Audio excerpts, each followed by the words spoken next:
So tonight, I would suggest that the first bit that we do at this one, you do in pencil, but I'm going to do it in pen just so that it's going to be more obvious on the paper. So we're going to do one that is kind of bringing together a lot of the things that we've looked at, but perhaps giving it a slightly more representational twist. We're going to make a sort of doodle house, doodle town really, of like crazy fitted together houses. And if we take it step by step, you'll see that it is in fact a doodle like any other. And it's going to be, in this sort of series of classes, we've been looking at how to create shadow and how to create tone to give a kind of 3D feel. And we're going to bring elements of that in. So we're going to have elements of overlapping and sort of all part of that in this, but eventually what we should have is something that looks like a sort of think very medieval kind of strange, like packed in together towns, one of those ones that if it was real people would flock to and put loads of Instagram photos up. So for the first bit I would do this in pencil, but I'm going to do it in pen. So first of all I'm going to give myself a frame within my paper to work to, and we've seen before how sometimes creating a box or a frame or an outline or a shape that you can then fit things into really helps to give you boundaries to work within. And working within boundaries and confinements is often the best way to get the most out of your drawing. I'm just going to move a bit closer now that I see what size my square is, and I can come in a bit tighter, because instead of being something that's restrictive, sometimes it's working around problems and ideas actually makes your creative juices flow. And if you've got something to start with, then you haven't got the big scary white page.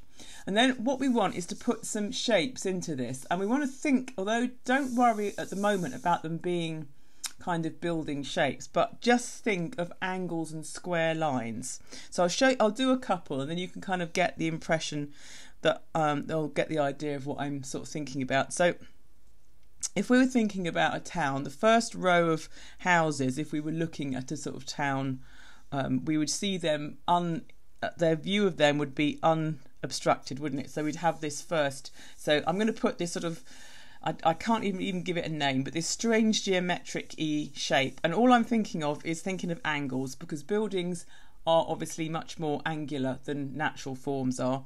So I'm going to fit another one and think sort of like crazy terraced kind of houses, but really, really strange and bizarre. Don't worry about them being in any way realistic, because that's going to be kind of the fun. So this is my front row. So I've got two now sort of standing back to back. And then this one is going to lurch away from the others and be sort of really kind of drunken, and sort of like moving away from and sticking out in a very peculiar kind of angle. And so I've got my first sort of three kind of houses in here. Now obviously you could do a much bigger piece. If you decide that you love this and you want to do more, you can just do a bigger square, and you can do different shapes. You could just do a row, but we're going to do our first sort of row there. And then if we were going to then have, if you imagine one of those sort of tightly packed sort of towns with lots of houses, we'd have a second sort of row. We'd only see part of them, wouldn't we? So we'd see maybe a bit of a house coming behind and just sort of sticking up, and we'd see maybe its roof kind of coming up. But we don't have to think about doing anything that's realistic, because we're going to squash and squish reality around. And the good thing about this is that when you're doing these completely bizarre shapes and we're going to turn them into houses, you don't have to worry about things being accurate or lines being straight or realistic, because this is a lovely fantastical fantasy world. And you will probably find that that's really liberating, and at the end of it you will get something that looks like a house and people will recognise it as a building, but it will be completely your own creation. So I'm doing that one down in a wedge there, because I just think I want to put another one just coming into the front there. So I've got sort of like the second row then of sort of houses kind of going in there, and then I want something a bit towery at the back, something perhaps taller than all the others, something that I suppose might be a church, or it might be a town hall or whatever kind of thing, or a wizard's tower. And look, because it's my drawing, I'm going to just bring it above my frame, just sort of poking out. And I quite like it when drawings do that, when they slightly interact with their sort of surroundings, and you've obeyed your rule of having a frame all the way, and then suddenly we're just going to break that rule and pop up a little tower above that, and I think that's quite a cute and funny sort of way of doing it. So now what I've actually got here, I've got 1, 2, 3, 4 kind of front houses, as it were, and then I've got a back row of houses, and it all looks very peculiar, and I've got a sort of tower. Okay, so what I love about this is that it doesn't have it's funny how when we draw the little bits on, it will start to look like houses even though they're completely not the shape of houses. And there is a fantastic bookshop in Canterbury, and if you've ever been there, it's got this beautiful doorway that slants at the most incredible angle, almost like a 45-degree angle, and it's a medieval building, and it's just settled that way over the years. So once if you've drawn yours in pencil, you might want to draw it in pen. You don't have to draw it all in pen now, because we can always go in and alter it. So we've got our first sort of house here. So we're going to imagine it's got a couple of stories. So the first thing we want to put in here is a doorway. Now again, what's great about it, this doorway does not have to be straight. It can be whatever shape you want, because you've got a wibbly wobbly house. But I'm going to start with a rectangle sort of shape. And if your rectangle's uneven, or if it's bigger at the top and narrow at the bottom, doesn't matter at all. It just adds to the whole kind of feel of the house. And then, so I've got just going to start off with a rectangle there to be my door, and then I'm going to do a window next to it. And again, it doesn't have to match at all. So I'm just going to do a square, another rectangle, and I'm going to put like a little rectangle underneath. And if I want to make it look like a windowsill, I'm going to make it slightly longer than the window it's sitting on. But again, doesn't have to be straight, doesn't have to be even. It's just going to be a little doorway there. So that's our doorway on this house. So let's come across to our next house. Let's give this one a doorway with a sort of porch over the top. So I'm going to give it like a sort of pointy roof bit. And look, you see, it's completely uneven, doesn't matter. Still, immediately you see that there. Oh, that's a doorway. That's great, you know. And as this one's got a pointy doorway, let's give it a sort of pointy roof as well. And pointy roof, pointy window, sorry. So let's give it a nice crazy pointy window like that as well. And then it can have a little windowsill just slightly bigger. And there we go. So now you can see, and straight away these actually do start to look like little houses, like magic sort of fairy houses. It's quite incredible, isn't it, how they just suddenly appear. So then I've got this sort of house here. I'm going to give it a rounder door. So I'm going to do like a big horseshoe shape like that, so it's more like a sort of hobbit house, you know, with its sort of roundy door. And then this can have a roundy window as well. So that's given me my front row of houses. Then I've got this sort of tall one here, so maybe with this one we can't see all of what's going on there, so I'm going to just imagine this is like the side of a building disappearing off. So I'm going to give it a wall, like I'm going to imagine that this bottom half is going to be like brickwork, and then it's maybe sort of white plaster above it, so it's going to have a sort of dividing line. There's not going to be a door here because it's off my frame. And then I'm going to put a row of windows kind of up here next, and we're going to use just a long thin shape, just like a sort of long elongated rectangle. But again, they don't have to all be the same. This is why it's great, because it doesn't have to be the same. In fact, if you make them so they're all slightly different and maybe sitting at slightly different angles, that looks funnier and it looks cuter to have them all kind of like tumbled in like that. So eventually we'll go back and we'll make them all look a bit more like windows. So we've now got the start of our kind of first little houses. So if we then whiz back to this one on this end here, I'm going to put like a sort of again, it could be an area of beams, but I'm going to take them, so I've got a line coming across just to sort of divide up that top bit there. But I've got a nice sort of, this sort of nice sort of, you know, bumpy zigzaggy shape here. So I'm going to take and make sure this line above is quite distorted. So I've got a fat end and a thin end like that. That's going to be some sort of timbery bit maybe. And then let's put another bit in going across there. That's going to be another floor up here. And then we've got to think about the roof on the top there. So usually we see kind of like an eaves shape, don't we? So if we could put a second like V sort of shape in like that maybe, and then I can just extend it into a little sort of eave sticking out like that. And we can always put, if you want to do something like this and you think, oh no, I do want to like extend that a bit, and see I've got a line now coming through there, to hide something like that I just go, right, okay, let's use that line, and then we'll do like bumpy shapes, infilling up that eave, up to the top and down again. And if you go over the line that you kind of want to get rid of, it sort of magically vanishes it, and you just make it part of what you've already drawn, and then it's not such a problem. It's not a problem at all, in fact. And then that's sort of like my bumpy roof, and I think it probably needs a bumpy chimney, doesn't it? Like a chimney coming up, just sticking out like that, any old how, kind of coming out the top. So looking down at the rest of this house, I think we could put a window up in the eaves here. So let's do let's give it a round window. We're going to put some more detail on the windows as we go, to do like window panes. We're just going to put the round shape in for the kind of the attic window up there. And then there should be maybe some windows on this level. Or we could do timbers. I don't know, I think we'll put a window in. So we're going to use the same style window. So whatever you've done as your window down here. But of course you've got this crazy lopsided house, so it needs to follow the crazy lopsided lines. So it's sort of going to be sitting at a right angle.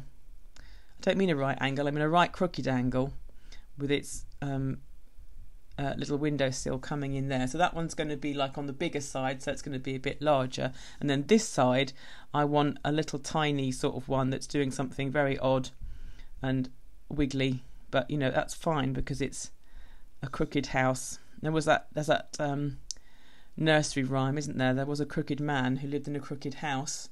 He bought a crooked cat who caught a crooked mouse, and I can't remember how it goes, but anyway. So then I've got in here, I want to make this look a bit like timbers or some sort of ornate brickwork. So I'm just going to put stripes, and I hope you're seeing that from all these patterns, they are actually very close to a lot of the patterns that we've done. They're quite straight, they're quite angular, so there's not so many swirls, but really it's a very similar technique to a lot of the ones that we've tried already. It is all still about adding pattern and then using those patterns to kind of create a form and a shape. So that's the next level of that house here. So let's pop across and see what's happening with this house here. Right, so I quite like this sort of, I've got this nice sort of angle sort of up here. So let's bring a line kind of coming across maybe and sort of into there. So that sort of isolated that bit. And we can put some, I think I'd quite like to put some windows in here. And can you see where I've got this edge here? I'm going to imagine that the roof of this house is kind of here. So I'm going to do a little bit, and I'm going to be slightly cunning. I don't know if I can really claim it cunning, but I'm going to put like a little tower in, but I'm kind of just going to have it sort of popping up here off this area. So I've just done a little sort of base for a tower, then a little row of brickwork, just like an extra. It's like a rectangle, isn't it? It's just that. And then a triangle on top, like that. And that sort of looks like a weird, like almost like it's wearing a weird little witch's hat. Why not? And then I'm going to fit some windows into here. So I'm going to have a triangle window that just fits into that really strange angle there. Then next to it, I want one that's going to be really coming up to match that point and then coming down again. And then another one to tuck in to this sort of side here. So I've got some nice strange kind of bow windows at the front there. Then I'm going to have a middle section here. This could be timbered, going across to that sort of dividing line there. And maybe we could fit another little window in here in a weird kind of way. Let's try and get a really strange one in, like a long thin window coming up and out like into little sort of vase, and then putting, there you go, sort of like a little coffin shaped window, and they're completely cockeyed, aren't they? And then a little windowsill in there. We'll go back and we'll put panes of glass into the windows, and that will help them look much more like windows. So if you imagine this is like sort of the top floor, isn't it, kind of sticking out, and then again we might have sort of some beams, wooden beams. So I'm going to do a different pattern on these ones. I'm going to put a stripe down either side and then one in the middle like that, and then we can have some diagonal beams, the old Tudor beams that, you know, as I've taught in all sorts of classes, and I remember for a while, years and years ago, I taught in a primary school and I was talking about Tudor beams, and we were going to make model cardboard box houses like many teachers before me have done. And I said, you know, Tudor beams, and my little boy put his hand up and said, oh, our house is Tudor, it's got Tudor beams. I said, oh, has it? He goes, yes, my daddy bought them from a shop and stuck them on. So he'd obviously done his leaded lights and stuck his beams on. They'd done the whole, you know. So I was, oh yeah, I'm not sure how authentic it was though. Right, so we've got this sort of pointy hat. We've got the roundy house here, haven't we? So I think this one definitely needs to have a round window up in its eaves. So there's another nice round window, and we can put like a little windowsill underneath it. That's just a round shape and a sill kind of going on under there. Let's put the same shape sill under that round window as well. That's it, that's lovely. And then let's put, again, it's going to have a middle section again with some timbers on it. So we'll just divide that up. But again, let's make it sort of, this one's pointing that way. So let's have this one kind of zooming that way across, sort of like that. And then let's think about the roof of this one. I'm going to put some of those dinosaur bumps. We've used those before in lots of patterns, but they look like those decorative tiles that are very popular in sort of Edwardian roof fronts. I always think of North London, those rows and rows, those tall, thin townhouses with these sort of decorative edges like dinosaurs in tiles kind of going across like that. And I'm just going to double this line up to make a roof point coming over like that. And I know I've got a little line, but I expect I'll get rid of that at some point. And then let's have a look at the ground floor down here. I think with this door we're going to start putting some extra detailing on these doors and things, so I'm going to do a sort of thick outline around that door. So that would be like a sort of I suppose a porch of some sort, just sort of going round like that. And then I've got my beaming in here, so I'm just going to do more stripes. And you can do all sorts of patterns and it will look like sort of alpine houses. They're really big on woodwork and decorative woodwork. So I'm just going to fill those in as stripes there. So that's that one. And then we've got this one on this side. So I think what I'm going to do is I'm going to do something that looks a bit like it might be a balcony. So to do that, I'm going to start with, I'm imagining the first thing I'm going to draw is like the balcony rail. So I'm going to do like a slight, if you imagine drawing like a staple, you know, so you've just got a little curve up, basically straight, but a little curve up, like a little smile on either end. And then you do that again. So it's just got that little curve going round, and then I can put a bracket shape, a round shape on the end like that. So it's sort of like, it just looks like it might be slightly coming out towards us. And then we're just going to put some lines coming down to the same point. Imagine these are like the railings or the kind of the balustrade, and that's sort of like, think of it almost like drawing a basket, like the spokes of a basket coming down. But it's just long, sort of simple shapes, like we've sort of done before. And then we can just put a single line along to indicate that it's got a floor, we're not going to fall out. And then we put the window that's sort of behind it. So quite a big window, I would think, because you've got to imagine it's more like a door, isn't it? It's more like a sort of, you know, patio door, I suppose, or sort of thing coming around. And we can put some extra another outline around it just to sort of fit it in like that, and hopefully that will eventually look like a sort of like a balcony. And it would definitely going to have a line going down the middle, because that's going to be where the doors would open. And to make them look like they would open on both sides, once you've drawn your line going down, if you draw another line going down between, then that obviously is the opening, so we can see where that's going to open.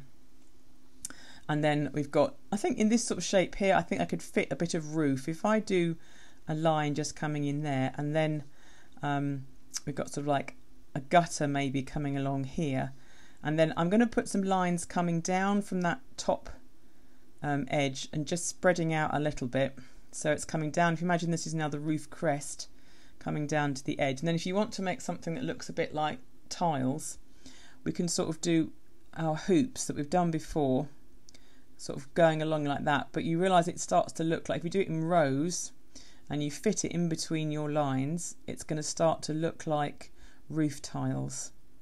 And to tick my box of exciting cultural things that we get to learn about whilst doing doodling, Roof tiles are this shape because they used to be made by potters, and they used to mould them over their thighs because it was the easiest thing they had to hand. And because the thigh is fatter at the top and then goes narrower, you roll out your clay, wrap it over your thigh, and then leave it to dry, and you get a lovely roof tile shape that fits perfectly together. So there we go. That's why roof tiles are that shape. So there we go. So now we've got our sort of front row of houses kind of put in. When it comes to the ones behind, again, use the same sort of ideas. There's loads of different shapes you can find in here, like this one up here. Look, that could become a roof kind of going across there. With its sort of, sort of eaves up here, and then maybe it's got windows up underneath those eaves, so they can just come in, kind of coming across. I'm going to do them all roughly, but then I'm going to do more detail in the front ones, and we'll see how time is going as to how much we get done on all of them. But hopefully it will give you loads of ideas for continuing. And then again, if I do a line across underneath those windows, and I can put another line, and then this can become again a sort of flat roof area. So if you imagine, what I'm going to do is when I put my lines in, I'm going to start, as we've done before sometimes, start one in the middle, and then as they go towards each side, they're going to slightly tilt towards that side. So towards the right side, look, they're going slightly more right until they're disappearing off behind, and then this side they're going to come slightly more towards the left each time. So that will kind of give that feeling that it's sort of fanning out, and you can run tiles across that in the same kind of way.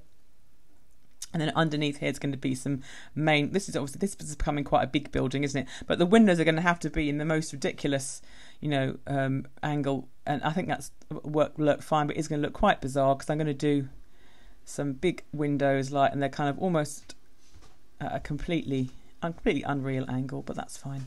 So I'm going to put 3 big windows in there, and again, where they've got the one in front, they disappear behind it, so you can see immediately that's going to give you the effect of perspective, because we only see part of these windows. They're going to be cut off by the house in front, so that gives us that that sense of layers and the sense of things folding away behind other things.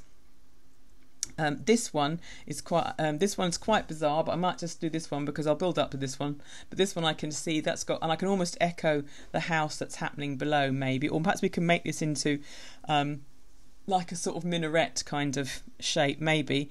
So if we put a curved line going across like that, that just makes that look more like that sort of donut minaret sort of. There's a cupola is the technical term for it, this sort of like onion dome that you see in the kind of Russian buildings. And again, if we do a similar sort of idea to what with this one here, we're going to put a line through it. The first one is going to almost be flat and sort of straight onto us like that, and then as they come around, they're going to have a slight more of a bend towards the bottom. Can you see that kind of gives it like that, as if it's curving around? And as you get towards this edge, if you fit a couple of extra ones in so they become more tightly packed, that will really give that feeling that this is something going off into distance. It's because as they go round, you see most of this groove front on, and as you go round, you just see progressively less space between the lines, but you see more lines. So again, so we're going to do the same thing on this side. We're going to swing it this way, so it's just taking it as if it's sort of being drawn to the left, and every time you do one, just do it slightly closer together, and it will have that feeling of perspective. If you're not 100% sure, do them even and then go back and do a couple of extras as you come close to the side. But hopefully you can see that's made that look like it's sort of swinging round and disappearing behind. And then I'm going to do another curved line because I want to have like another floor here. So I'm just going to, but when I hit this house, the trick is you start your curved line, when you hit an obstacle, because you don't want to go over your house in front, you lift your pen up and then you imagine that you're drawing the same line until you get to the house that you actually want to put it on. Then you put your pen down again and you continue that curve, up again and down again, and it just helps to kind of keep that swing going. And then you'll see that your eye follows that across, and it makes it into part of the house that's behind. if you do it enough times, you get really used to doing it, and you can sort of really easily see how they kind of work together. And so again, here I want to put some windows into this top bit. So I'm going to do another line to give me a sort of architectural detail, so I can just follow the one that I've done before.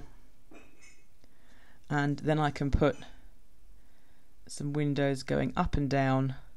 And again, this house in front, it's covering most of them, so I'm only going to see a bit, look, just that little bit sticking up above, and then I'm going to see a bit, and then the chimney gets in the way, and then I come round again, and I come round again, and it's just, and that one I can't see the far sides, it can disappear off round. So whatever building that is, it's got this sort of tower, maybe it's an observatory or something like that, and it's got windows going all the way round. Then I've got this really peculiar shape in the middle, which I think we can find something exciting to do in it. So let's go for, the good thing about it is we don't really have to worry about perspective. So I'm going to imagine that this is maybe somehow the front of the roof. I don't know. Let's put, yes, let's go for, I'm going to do sort of as if it was like steps sort of coming down. So I'm going to take a line through up to there and sort of maybe down through there. Then I can put, this could be, this is going to be my roof. So I'm going to have another line coming out here. Let's turn this bit into a roof. So again, I'm going to do some lines coming down, just, and then do that trick again of just slightly fanning them out towards either side. That's it, just bring those sort of round through there. And I'm going to do some windows on this face in here. This is getting fantastically, very almost MC Escher-ish in its strangeness. So let's put some windows kind of in here, just sort of filling in that gap there. And I'm going to continue my roof as if this was all kind of like exploded over, I think. So let me just do like some windows bizarrely in here, as if it's almost the whole building has collapsed over on its side. Very strange, but I think it will work. I'm just going to put them down almost like tower block, and again disappearing tucked in behind there. And we'll think about this bit in a minute. And then this last one up here, I'm going to put a nice sort of balcony, and this time I'm going to put a cover on top of the balcony as well to make it really sort of big. So this is going to be like a sort of clock tower, I'm thinking. So but quite a wobbly one. So let's bring a curved line going across there. That's making that into, again, a sort of clock tower top, and maybe, you know, another kind of eave coming round there. And then I'm going to put a round in here. This is going to be my clock. That's my clock going to be sitting up there like a sort of Big Ben. Now I'm going to do again a window, like a sort of balcony window, but one with like a sort of like an overhang. So I'm going to start with a like just a straight line and then a half moon shape coming up, and I imagine that's going to be like a little awning. And then I'm going to do almost copy it, but down below. But instead of being curved, I'm going to just give it a straight bottom edge. And that's going to be, that sort of like, again, this is my balcony, and this is the awning over the top of my balcony. And I feel this is a town where lots of people come out and make speeches. It's a very speechifying town, isn't it? And then I'm going to put my window in here. So that's going to be a window. I might just see the sides of the window for now. And again, underneath the balcony, there might be like another sort of stone lintel bit there, like kind of coming in to support it.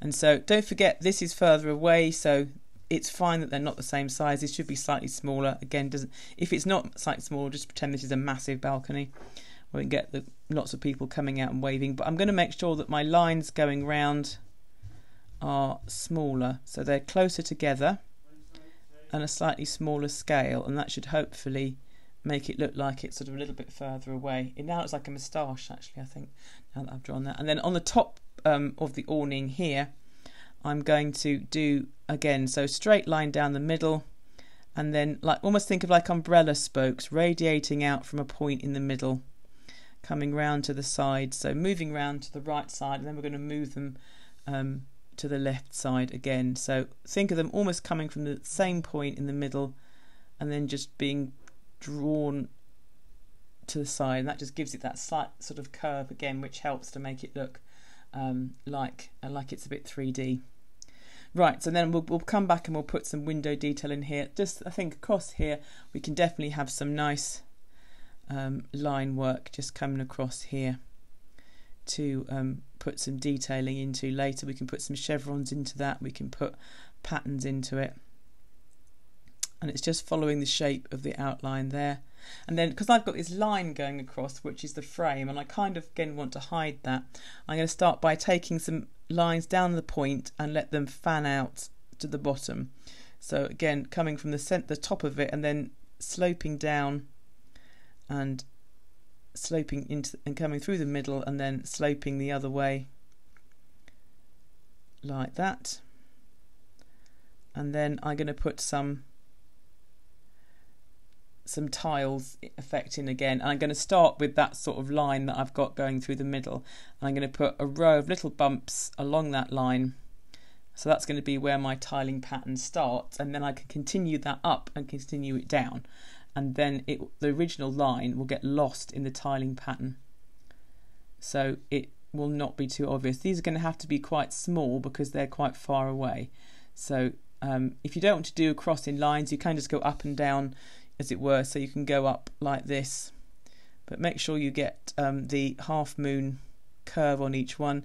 This side that I'm working on now is a bit big, but again it doesn't matter, which is great. You know, if I was being more precise I might try and make it smaller, but I'm not going to, because this is a crazy town. So I'm going to come down with these lines all the way down and then continue down to the roof edge like that, so you can see how we can put all those tiled shapes in, and that will helpfully give us that feeling that it's a tiled roof.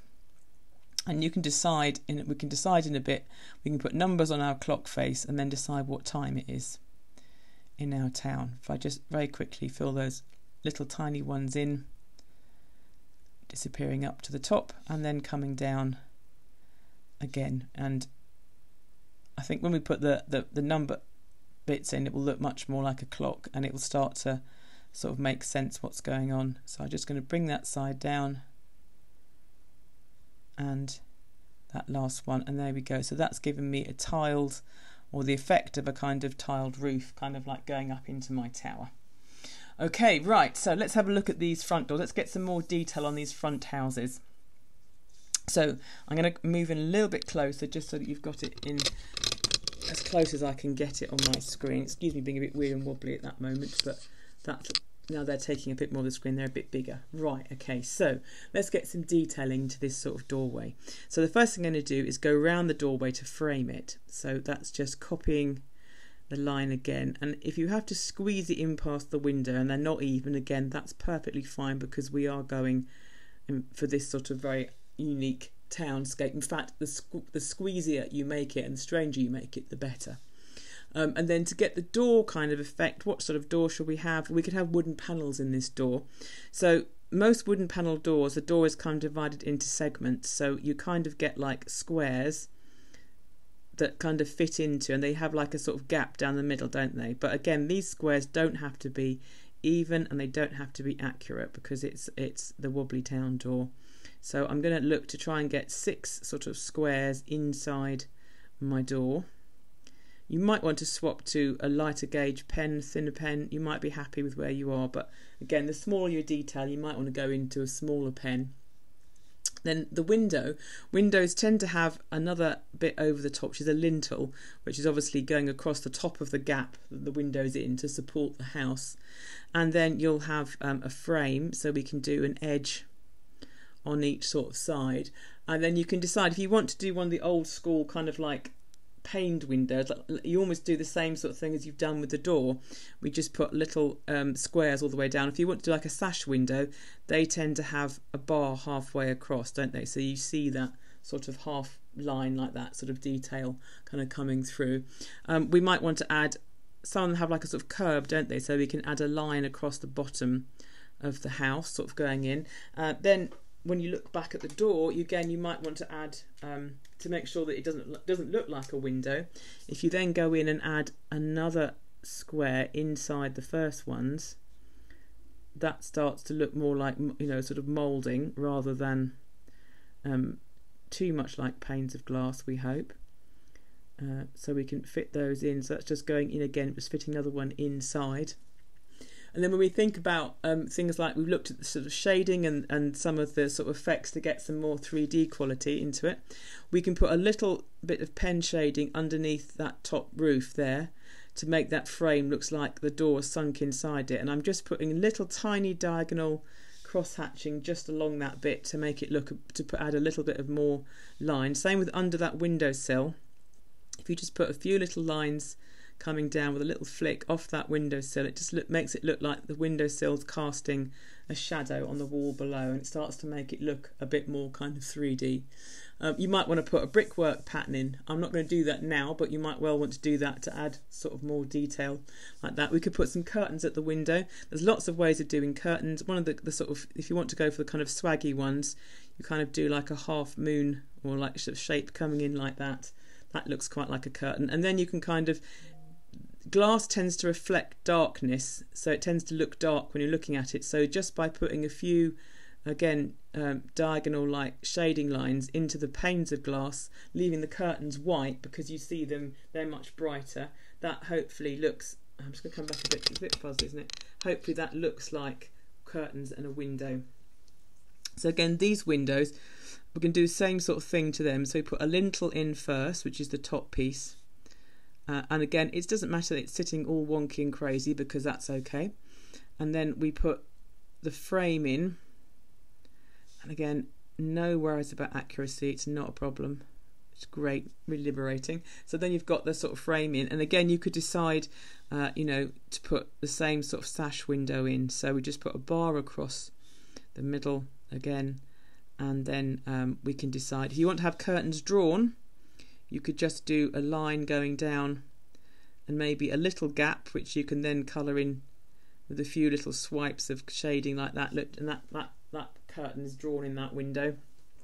This window, someone's still in bed here, but this one they've got up, so we'll draw the curtains in like we did downstairs. And there's this, when I'm sort of like doing deadly serious art classes, which I never do, but you know, when I'm thinking about it in a very academic way, when you're drawing anything like this, when you're being an illustrator, when you're drawing, I'm just going to put the shadow in under these windows while I'm talking.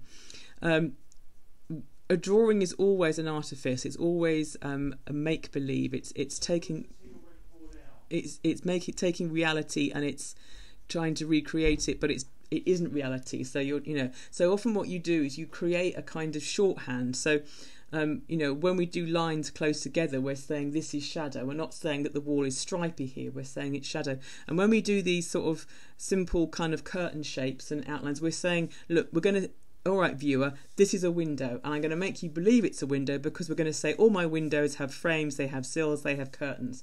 And once you've drawn that in, people don't come along and say, that's not a window. Even though, you know, they say, oh, wow, that's a cute wibbly wobbly window, but they still see it as a window. And that's kind of what we're doing with these drawings. We're kind of like creating our language of drawing, and everyone's agreeing that this, drawing a frame round like this, is going to make something a window. If I want to do like a cross frame in here, like so it's got like, you know, the sort of like the frame going across the glass, instead of trying to, if you draw a cross in, you tend to find that you then have to colour it in dark because you've got them crossing each other, and window frames don't do that. So what you kind of do instead is imagine that you're doing like a quarter of cheese. So you come down from the middle and then you come out to the side, and then almost like a Union Jack, you do the same sort of thing, but you leave that bit in the middle, and that's going to be your frame. So can you see it's starting to appear here? And then again the same sort of shape, but just not quite to the middle, and then down, and then that last quarter comes in and up. And again, it can be wonky because this is wonky world. And then if you then do a bit of shading on your window, just a few sort of diagonal lines really close together, but just to make that look dark, then again that looks like glass. It looks like that's our window because it's got that frame now in the middle, and it saves you have, otherwise tend to have to sort of colour the frame in dark, and if you want the glass to be dark really, because most window frames tend to be light. Then maybe underneath the eaves here we can put a little bit of shading lines, because that will help people decide that the eaves are sticking out and they're casting a shadow down on the wall of the house. Now you can totally go over this again and add in colour, because but don't worry about doing the drawing lines, because the colour will just blend in with those. We'll try and get a bit of colour on one of them before we finish. Then we've got our sort of stripy pattern here. I think I might just put some nice chevron patterns, maybe on every other one, just some diagonals, just so that it looks like some of those sort of fancy woodworks that you get. And you see we're just starting to add more detail into the house, and it's starting to stand out a bit more from its neighbours, just by adding fairly simple detail, but just sort of thinking about the next level of where you could take these sort of things. And then you could come back in again, like so where we've got these sort of like pointy roofs here on this side, how are we going to tackle these? Well, this can become like a sort of porch again. So if we do a line again, instead of going round the outside in this one, I'm going to go on the inside because there's more space to play with. So I'm just going to follow that shape that I've already drawn, just doing this sort of funky porch kind of coming through like that. And you know, maybe we'll have a door in that, but we'll just see the edge of the door, so it might be a little recessed porch with a pointy door kind of coming in. So it's going, it's almost like a coffin shaped door, and I'm just going to stop it so it's slightly above the ground, so I can put in like a little doorstep kind of in there. And then if I put a little door handle on it, just a little circle, but that immediately makes that look more door-like. Again, these windows here, I'm going to go inside again, so just follow the frame round to give that shape. It's got a Gothic arch at the top there, but it's still a lintel, it's just pointy as opposed to flat. I'm going to come around this side as well.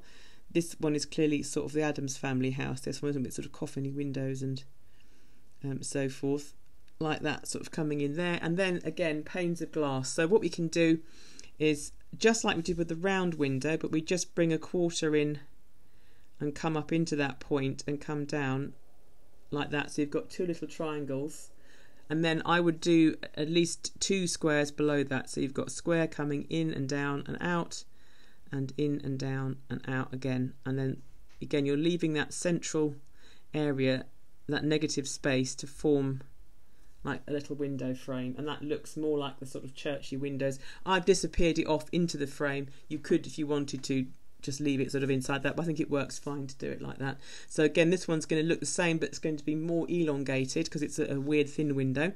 So again, triangle first either side at the top to leave that little central bit starting to appear, and then coming down, and I'm just going to elongate them. You could put an extra pane of glass in if you want, but I'm just going to stretch mine so they're coming all the way down, same number of panes, but very much a very different shape, sort of like that. Then we've got this sort of Tudor-y kind of effect here, and we've got windows all the way up here, haven't we? So with these windows, let's get some, we're going to do the same sort of thing to put some frames in. So I'm going to come in and I'm going to do just a cross frame again, so but I've got to fit a diamond shape in and into that corner like that, and then I'm going to exaggerate it down again to follow that shape, but that kind of gives me 4 little panes like that. And if they're not perfect, or you get a weird extra frame that you have to put in, don't worry about it, it's fine. So I don't know what we're going to do with these triangular ones. Let's just put a triangle into that corner, I think, and maybe another one, a square. Well, I suppose technically it's probably rhombus or something, isn't it? Sort of like that on that side. I think I can't work out how to do anything more complicated on that one, so let's just do that again on this one. So a triangle into the corner, and then a 4-sided figure with all different angles, which I think, going back to my maths book, is a rhombus technically. We've got his little witch's hat on top of this house, haven't we? So similar to what we did with the tower up here, I'm going to just run some lines, again coming down from the point and then fanning out to touch the edge, just to sort of make that stand out and make it a lot more obvious. And we can turn them into tiles, or we can just leave them as lines kind of running through like that. And I'm leaving that little tiny sort of central bit alone for the moment. Might come back and add some colour to it, something like that, I don't know, but that sort of made it stand out a bit more, hopefully. And then we've got the timbers here, so that these need to become a bit darker, and you could just colour them in black, but I'm going to put some lines in. Look, if you do them slightly curved but quite tightly packed together, they actually start to look a little bit like the slice through timber where you get those sort of the pattern of the wood grain. That's the word I'm grasping for. So just by putting really tight together but just curved lines, maybe curved going one way and then sort of curved going out another way, just sort of, and that's suddenly become, as it looks quite timbery.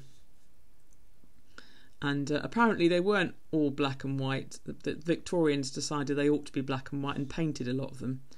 Often they were just the pale sort of wood colour and just became aged dark over the years with wood fire smoke and things like that. But yeah, apparently they wouldn't have been that very stark black and white that we associate with them. That was the Victorians. They decided to go along and paint them all. But Victorians were very good at sort of messing things up like that. So I'm just going to pack in those lines, and it's always my old thing that I say when I do pen ink classes: if you want to get something dark looking, just do more lines on it, because then it looks darker. So we can darken down the windows again in those frames just by putting a few. You haven't got to draw them all the way across. Literally, I'm just sort of slightly flicking the pen, put it on the top to start, and then flick it so the line fades out, and somehow that looks more glassy than if you completely fill it in. You can do them completely black and put like a nice white highlight in them. We'll do that on one so you can see, but that's sort of like our strange little Tudory house, sort of all getting sort of in there. Again, let's do a step across the line across the bottom, but we'll make it a different height so it doesn't blend in. Bring that across and across again. There we go. We could do some darkness on those windows. And just again, just some little diagonal lines coming in just to fill those in.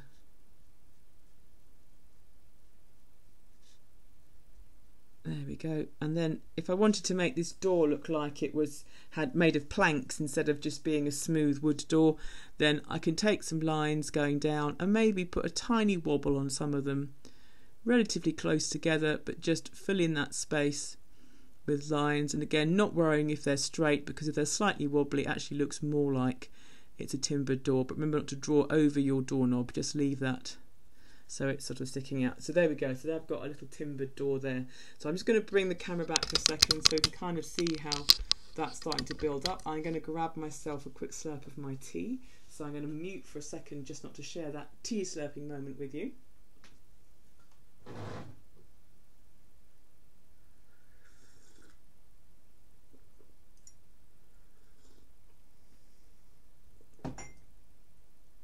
Right, and there we go. Okay, so that's got those sort of two in, and we're starting to see them standing out. As we come back into the houses, I would say as you go deeper, as it were, into your houses, if you get more line work on them and less white space, and they start to look darker, that will help these front ones to stand out more, and it'll give that illusion of depth. Because although we're being, you know, we're creating very sort of strange, bizarre realities, it's still helpful sometimes to have some moments of thinking about how things fit together. So if we look at this one here that's sort of in behind, and I might think about maybe there's going to indicate there's another row of windows or something here, so let's put another window coming in here.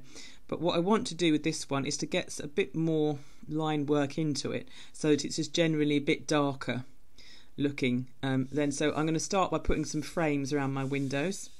So again, coming up and round and just adding that in,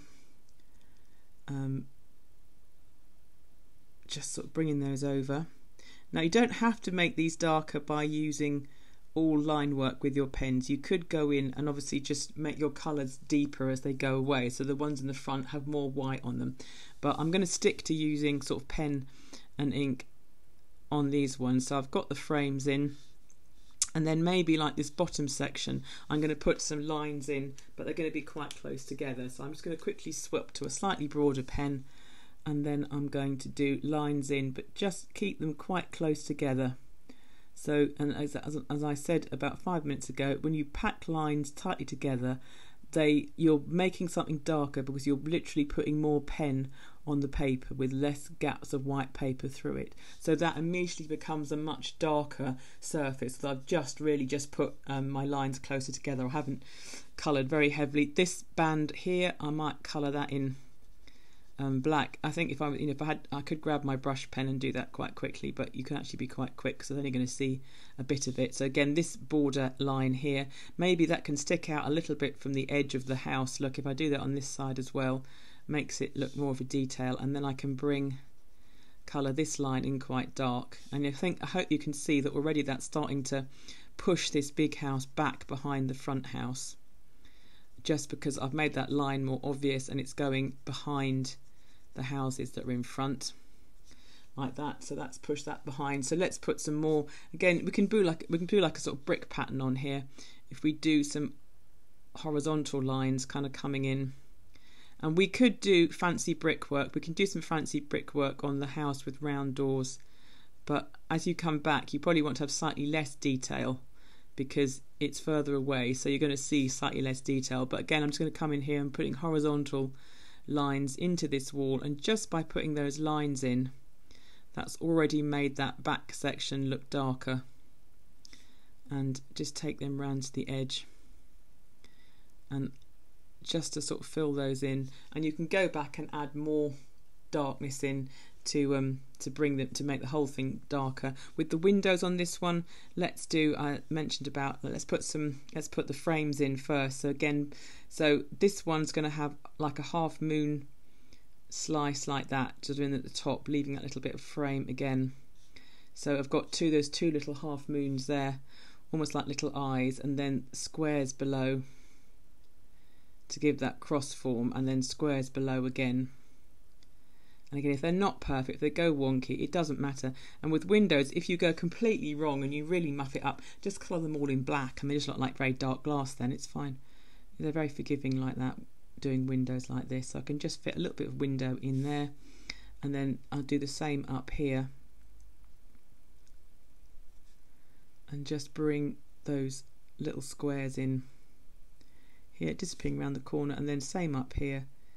And then I'm going to colour these little squares in much darker than I've done on the front windows, just leaving a tiny bit of white maybe just to act like a highlight. But then that will also help to make the whole building behind look a bit darker. But I'm hoping you're already seeing this one at the front is coming forward a bit more. And so let's put little half moons in there. There we go, and here we are, and then just two little squares and two little more squares. That's it. And then I can come, and I am going to grab my brush pen just because I can see it, and it'll probably just be quicker. Again, you might want to leave this until you've got more time, or you can focus in on it if you're drawing along, but I'm just going to make those dark. And I can, if you want to leave a little tiny hint of white, sometimes like almost like a little L shape, or just like a little line of it around the corner, or you can even do like a half and half. So you do like a black window and then a half, a sort of like imagine there's like a sort of diagonal dividing line between them. So you do half of it black and half of it white. But with this one, I'm going to take it really quite dark because I want to help make this shape stand out. And you can just see little bits of it coming in round here and round here, and that's really helping to make that chimney pop out. And you don't have to do them 100% perfectly because you want to leave a tiny bit of white in them, but that's kind of hopefully has made that pop out a lot more. And you can see that's now really helping this building to come forwards by making the ones behind it dark. So that's really what I wanted you to see. And like this bit here, where I think this little tower on Witch's Hat on this one is slightly vanishing in, I might come back in, and I'm now doing some vertical lines just to come in around. Imagine that I'm colouring onto the background house, but I'm sort of doing it so that the witch's house, the witch's hat, stands out a bit more. So see, I've just made that a little bit darker, and that's slowly making this pop forwards. So that's really what I want you to see, is that you can make these, if you make the behind houses more shaded, then they will form a nice backdrop to these front houses. So I hope we're starting to see that effect taking part. So let's do I mentioned some brickwork, didn't I, on this sort of, so let's have a look. Where you've got this sort of curved shapes, if you ever looked at brickwork, you have to have slightly wedge-shaped bricks to make curves and make arches in brickwork. So where you've got this sort of double horseshoe door, you always have a stone at the top called the keystone, which has like one side slopes that way, one side slopes that way, and that helps to it literally locks the other stones in place. So we can just divide that up into brickwork, and then the brick sort of rays come down to the side, and that looks a bit more like it would be round a door. It's because it's doing that shape. If you just try and do them square, it doesn't look quite so convincing. So we're just going to bring those sort of round like that. And then where you've got the windows, we can have a nice round window frame. So I'm just going to go and imagine that would probably be timber. But like above here, again, if we have, again, the keystone that's sort of narrower at the bottom and fatter at the top, like that. And you can just do a few like stone shapes sort of on the top, just coming around. You don't have to go all the way around. Often they'll just have like that sort of exaggerated bit of extra brickwork on the top. So if we're doing it on this one, again, we can draw the frame in first. You might draw the frame around the outside or around the inside, depends which you think is going to be easier to what you've drawn. And then again, just some sort of fancy brickwork. It's not very fancy, it's just really squares, but you know, it just sort of looks like you've got sort of bricks happening, kind of going around there.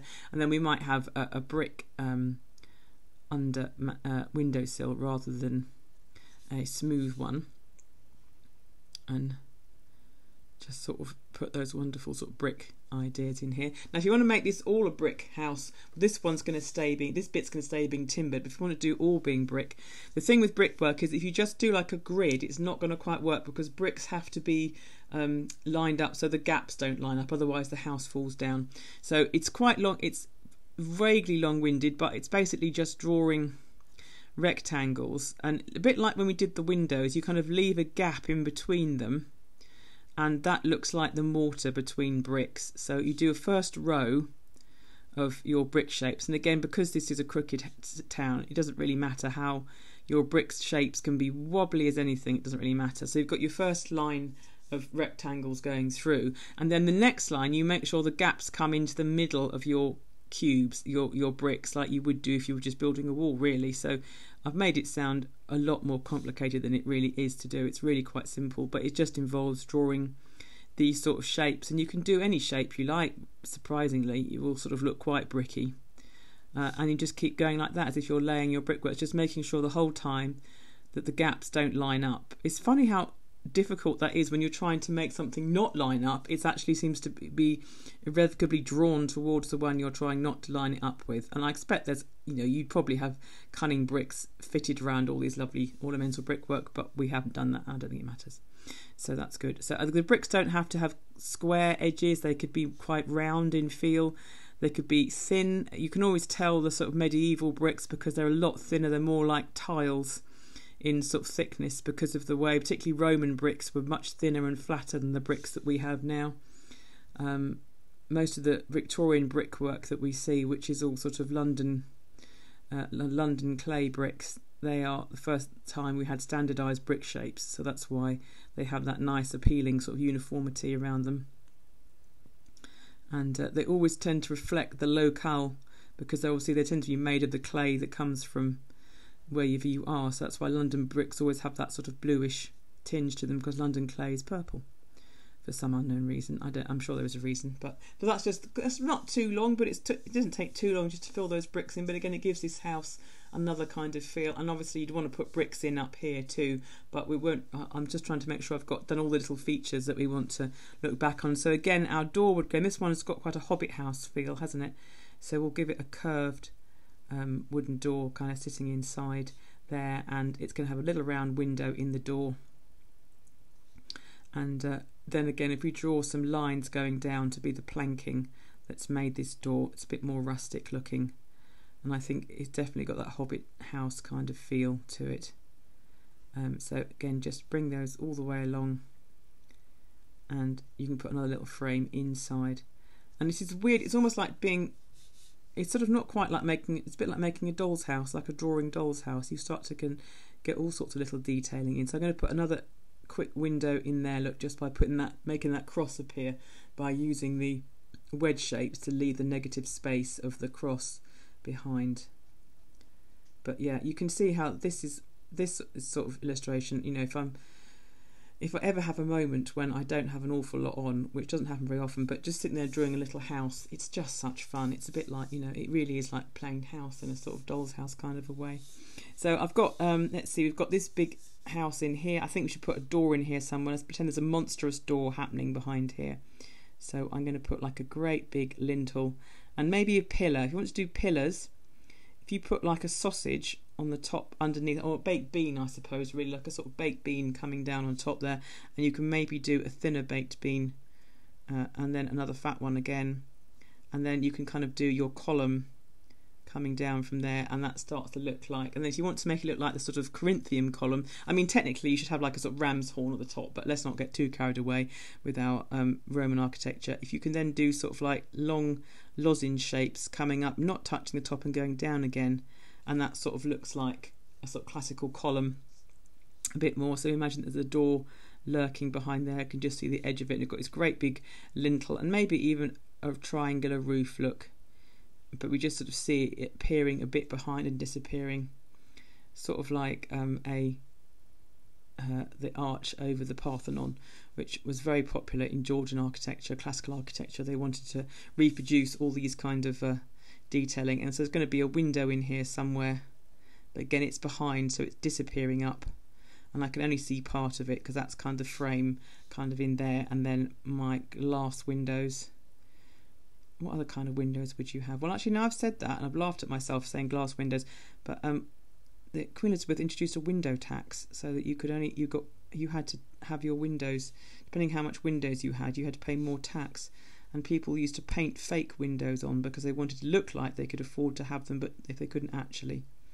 And you can often see that still in Tudor houses where they've painted pretend windows on to, you know, a bit of one-upmanship, you know, without paying the tax. So there we go. So if I fill that in black, again, that's starting to be part of the background. Then I can imagine there's all going to be windows up here, and there's a roof up here. So how are we doing for time? Right, what I'm going to do then is do a little bit of colour on this front one, just to see how we could bring colour into this.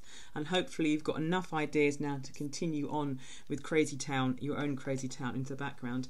So with this one here, I'm not going to put like huge loads of colour onto it, but I think sometimes adding a little bit of subtle colour works really well.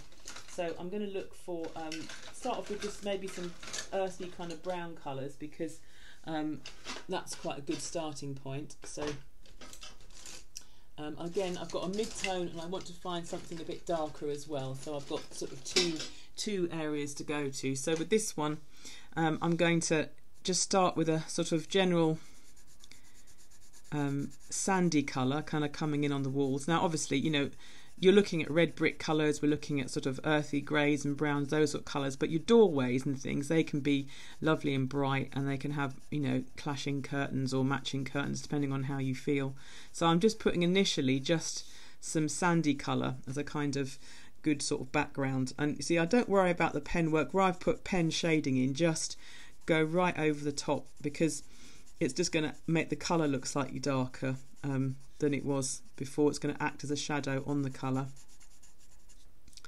and it's a good guide to know where to start. So I'm just going to put in, you can keep your city completely monochrome if you want to, and you can just do loads and loads more pen detailing, or you can, you know, do pen detailing and add colour in. It's just completely how you feel like taking it. And then once I've got that sandy colour in, I've now got a sort of chocolate brown, and I can come in, and where I've got the shading lines, I can blend a little bit of shadow in, and then like maybe where I've got the sort of like a line detail going across there, I can just add a little chocolate brown blend of shadow across it, just to sort of soften it and add some texture. I find that sometimes just putting a little bit of the shadow along the edge of the house as well, that just gives it that slightly warmer, softer edge than just having the black line. I don't know, I think it's quite sort of appealing really, just to sort of do that kind of coming through here, and then underneath that edge of the timbered sort of section there,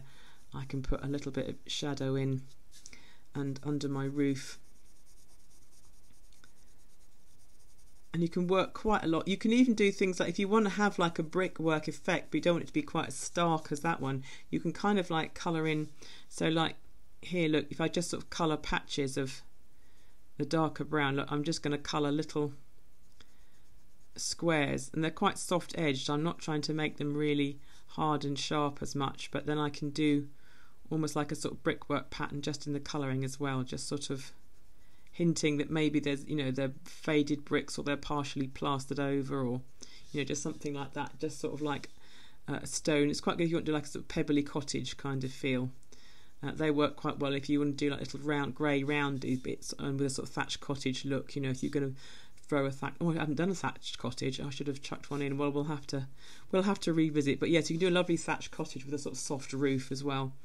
You know, and then we can just add a bit of more shading in. So it's just like, you know, building up that sort of quite subtly. You've got your with the frames here, we can keep them white or we can give them a sort of colour.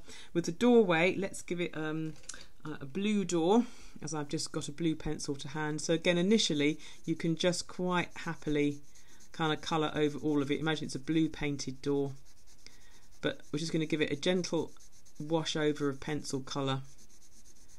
And then to kind of get it a bit more 3D, again, think about where you've got your shadow. So underneath the roof and maybe on the bottom of those panels, there's just a little bit more shade where that's, because you imagine the little inside square is sort of sticking up proud and it's casting a bit of a shadow kind of down on those sort of roofs there. Curtains, what colour curtains shall we have? This is when it becomes very doll's house, and you can decide whether you've got someone who's got lots of taste or someone who's got a bit less taste, you know, and this person's going to have red curtains in. And again, you probably, if depending how detailed you want to get, you might just see a few little folds in the curtains. With the curtains, if they're drawn, if you do a light colour first, so you've got like your background colour in, and then if you sort of almost do like vertical lines in your colouring, that kind of gives the impression that you've got folds in the curtain kind of coming in sort of on that one a little bit, just to give it a little tiny bit of texture. And then again, red curtains. They've got matching curtains upstairs and downstairs, so they've not done too badly, you know. Could be worse. And then I think I'm going to, because again it's a crazy town, so it can be any colour you like, I'm going to add maybe some colour into the sort of woodwork section. I was going to go for red then, but I think we'll do the blue. So we'll do the white stripe's going to become blue. So imagine they've got a nice, you do get houses, lovely painted woodwork. I live in one now that I've said that, but and the woodwork desperately needs a repaint, which is a scaffolding job, but that's for next summer. But yeah, so I don't know if I'm going to go for sunshine blue, however, but we'll see. And maybe your eaves on the top of your house here, they can also come in and be blue. I've never liked coloured window frames, so we're going to keep them white. I don't know why, I just feel they look slightly bizarre. And you get some really strange, and obviously somebody in the street's going to paint their house like, there's always somebody who paints their house in one street like a really bright minty green. So let's have that person. This person here has definitely got the mint. They're going to have this top bit is obviously, this is brick, this is woodwork, and this bit's been rendered, or, you know, a bit of pebble dash, and they're going to paint it green. So let's make that a greenhouse, as in green colour, not as in garden. So I'm just putting a green kind of wash over that again, and I can still have the brick showing. The brick can be in contrast. So this is the person that's got the you know, the minty coloured house. There's one at the corner of my town that really is the most incredible sort of, it's just mint choc chip, there's no other way of describing it really. It's that kind of green with a lot of blue in it kind of colour, with white contrasting woodwork, and it just looks like it's mint flavoured. I don't know why, but you know, it's delightful. It's a great landmark. It's not my sort of thing, but then I'm going to add some yellow into that just to sort of brighten it up and make it into, again, sort of give it a bit of contrast. And then again, you can use our trick, like we've done other things, to use a blue, which is a cooler shading colour, to come in underneath the eaves and things like that, just to give it that little hint of shadow. And then maybe down the edges, that nice sort of subtle just detailing really helps to bring these to life. I'm working quite quickly because I'm conscious that we're running out of time, so I just want to get as much sort of bits in as I can to kind of get you on your way. But that's the green minty house, and again just using that blue around the edges and underneath, like where that sill is coming there, just to sort of add a little bit of shadow into it, and it just gives it a nice sort of subtle kind of 3D feel. Thinking about the clock, let's pop up and look at the clock up at the top. You can just go for just doing the hands. That's enough, sort of iconic enough really. But if you're going to be detailed and you're going to get it all in, you could start off by trying to get the 12 in, and then you've got a 6 at the bottom, and then you've got 3 obviously, and then you've got 9, and I can't remember what's 9. Is it x minus 1? I can't remember now what 9 is. It's just not V, it's oh, I can't remember now. Anyway, we'll just make a little mark there and pretend we know that's 9. So you've at least got your north, south and east, and then once you get those 4 points in, then you'll find it's easier to do the ones in between, and luckily it's quite small, so you end up with just little marks, and it will still read as a clock face. There we go, 6 is VI, there we go, and you've got VII, and then and X for 10, there we go, and 11, and then you can decide what time you want it. So we can have it at, I'm going to have it at 4 o'clock, there we go, and put your clock hands in. And it's amazing how it's a tiny detail, but it does really make it look much more like a clock, and it sort of makes sense of what's going on there. So I'm just seeing if there's any sort of particular bits that we haven't done. So like on this one, again, we're going to put frames around these windows as a starting point. And it doesn't matter if they're all kind of like higgledy-piggledy together, because that's all part of the charm. So they're going to be coming in, kind of going off into the distance. And we can add little things like, if you want to add like a hedge or something as well. Say like here, imagine this house has got a hedge planted along the front. So almost just like a sort of cloudy shape, like a sort of wobbly line kind of going across there to be a hedge. And then we can bring it underneath like that, and then you can put some little trunks in, and that becomes a little row, and you can put a few more lines in, just sort of like a little, more like sheepy kind of sheep wool, and then that becomes like a little hedge on the corner there. So you can add details like that. You could add a tree in somewhere if you've got room to add a tree in. We've got, again, all these sort of windows, they can all have bits sort of put in. I'm trying to think what we haven't done. I think we'll do most of it. So let's put the cross piece into this round window again. Today we're looking through the round window, which again, if everyone gets that reference, that will definitely age us. So there's our sort of cross piece there on the round window, and just a little bit of shading just to make that look like glass, or just that it's got that bit of shadow on it. I mean, you could have curtains at a round window, but I think you'd only see like, you just see like a little part of them showing underneath the window. You wouldn't see all of it. So Hobbit house, that's definitely going to have, you want to do brickwork. Quite a good tip with brickwork, if you want to get quite detailed with it, is the brick, believe it or not, casts a shadow, even though it's fairly tiny. So when you're doing it, if you do like, I'm just using the same brown colour, if you do your browns, I would suggest more like a sort of brick red kind of effect.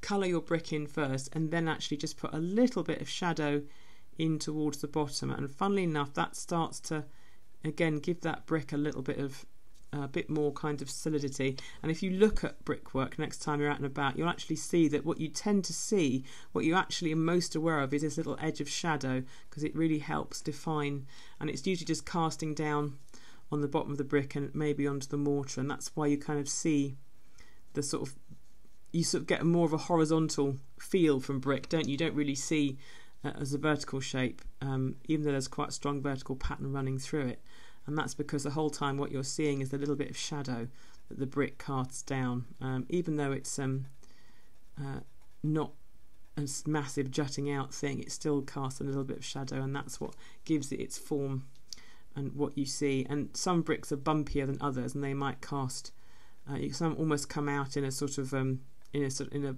a lump towards the middle, and they cast a slightly bigger shadow. But that's a very good way of making your brickwork look quite nice and convincing, sort of close up. So then, of course, where you've got this door here, if you want to get some depth into it, this becomes like a sort of porch, so we can make that a bit darker so that we've got some shadow in there. Imagine that's our porch, so this is sort of sticking out slightly, and then we can maybe put a bit of shadow kind of just across all around that, just to make that look like it's raised out a little bit. It's just sort of casting a shadow back on the wall there. You can see I've got that little bit of darkness in there. And then I would choose I'm going to, what colour do I want that door to be? Well, what colour door would a hobbit have? I think they probably have a red door. I don't know. I'm not a massive Lord of the Rings fanatic, so I can't remember what. They probably like a wood effect door, but I'm just thinking if we do a greenhouse with a red door, I mean, there we go. So what I'm going to do here is just put a little bit of the red colour in, but I want to give it again the impression that it's a bit shaded by its porch. So I'm going to put the red in quite lightly, and then maybe put it in a bit more heavily towards the top of the door. So that's just going to give it a bit more shadow, and a little bit of shadow underneath that window as well, and that's hopefully going to get my very garishly coloured hobbit door. But it's looking quite cute, isn't it? I think with the red and the green actually looks quite sweet. And then these would make lovely Christmas cards if you want to do a doodle idea like this. And then you could put snow, you know, imagine that you've got snow fall on top of the houses, and, you know, Christmas lights, and it would look like a lovely sort of Christmas village kind of effect. You only make a super hand-drawn Christmas card, and you wouldn't have to draw them for everybody. You could do one really good one and then get it reproduced. I'm not suggesting that you draw 500 uniquely different Christmas cards, but if you want to, then that's completely up to you. Right, so I think we're going to have to draw it to a close there, but I'm hoping that you can see how much fun it's going to be to build like houses and streets and towns in this sort of crazy way, and how it does bring in a lot of the things that we've looked at in some of the patterns. It's brought in some of the shading techniques, it's brought in the use of shadow and the overlapping to create depth and to create that sense of layers. And it's given it a slightly more, I won't say realistic, but maybe a slightly more representational twist. So there we go, there's Doodle Town.